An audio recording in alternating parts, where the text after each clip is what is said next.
บายดีน้องเองมีชื่อว่ามิวสิมาห้องเพลงที่มีชื่อว่าสาวน้องให้ซึ่งจะเป็นอะไรนั้นเชิญติดตามรับชมรับฟังกันได้เลยเดือนเมษาลวงเข้าคิดฮอดผู้บ่าวเด้สาวน้องให้ครั้งหนึ่งไอเคยได้ไปเที่ยวสาวผู้ไทยว่างามเอาเลือคำเว้าของไอสังหวานย่องย่อเสกสรรน้องจนหลงเสืออยู่ไปใจคิดทุกเมื่อมีหลายเถื่อลงละเมอเถิงสายเสียงผู้ไทยอินอ้อย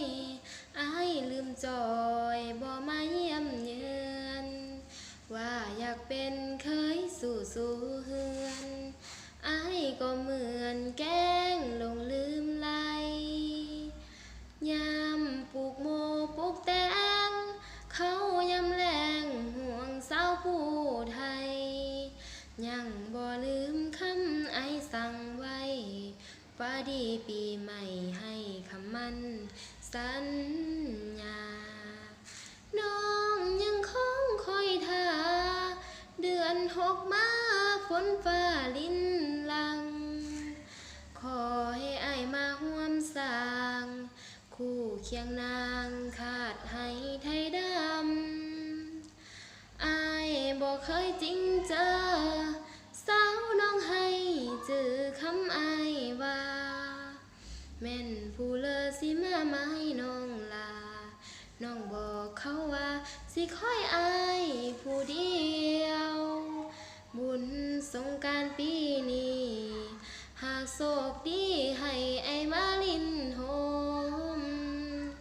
หากสายแน่นแนวนมคงได้ห่มผ้าลายพื้นเดียวทั้งมีสู่อื่นหมื่นแสนไม่เป็นแฟนน้องก็มีเคยเลี้ยวน้องยังคอยไอ้ขึ้นมาเกี่ยวไอ้ยาสู่เบี้ยวสาวบ้านน้องให้ขอบใจเนาะที่รับชมรับฟังจนจบแล้วก็เป็นอะไรนั่นก็คอมเมนต์บอกกันเด้อขอบใจ